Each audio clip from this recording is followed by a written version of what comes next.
the Indian philosophers, early Indian philosophers divided matter into 5 elements. First is sky, earth, fire, water, and soil. Then if we go on to the next, it is physical nature of matter. So in olden times it was believed that the matter of two types. So there were two groups of people, we can say two schools of people. First group of people believed that the matter is continuous like a glass, while other group of people believe that matter is made of particles, like particulate like sand particles. Then the next topic is characteristics of matter. So in our textbook there are main 3 characteristics. First is particles of matter have space between them. Then let's see one activity. If we take a glass of water, we add a potassium permanganate crystal, it will mix by its own. Now take again 10 ml from that beaker, add it to 100 ml water, the water will become lighter.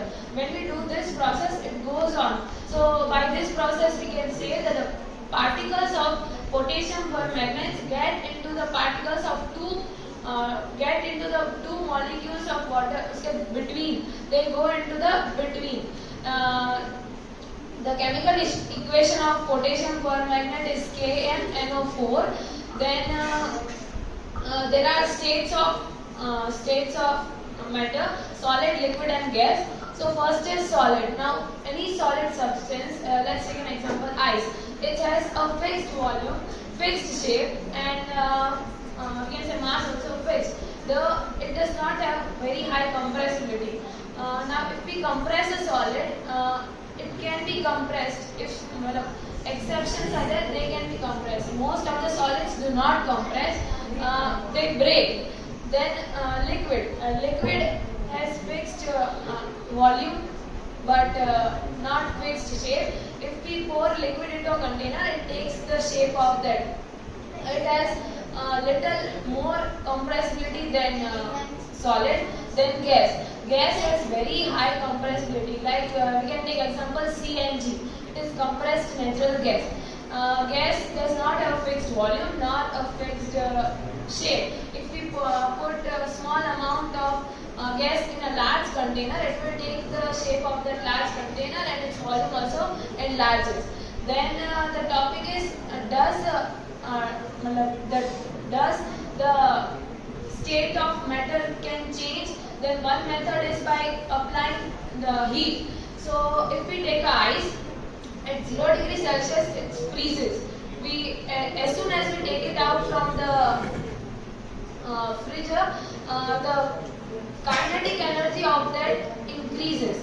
As soon as the kinetic energy increases, the intermolecular force, the particles inside the ice also increases. Their movement increases, and this breaks the intermolecular force of the ice, and so the ice starts melting. This is one way. By applying heat, we can change the state of matter. Second is by applying pressure. Now, when we take carbon dioxide, when we apply a large amount of pressure to carbon dioxide, it changes into dry ice.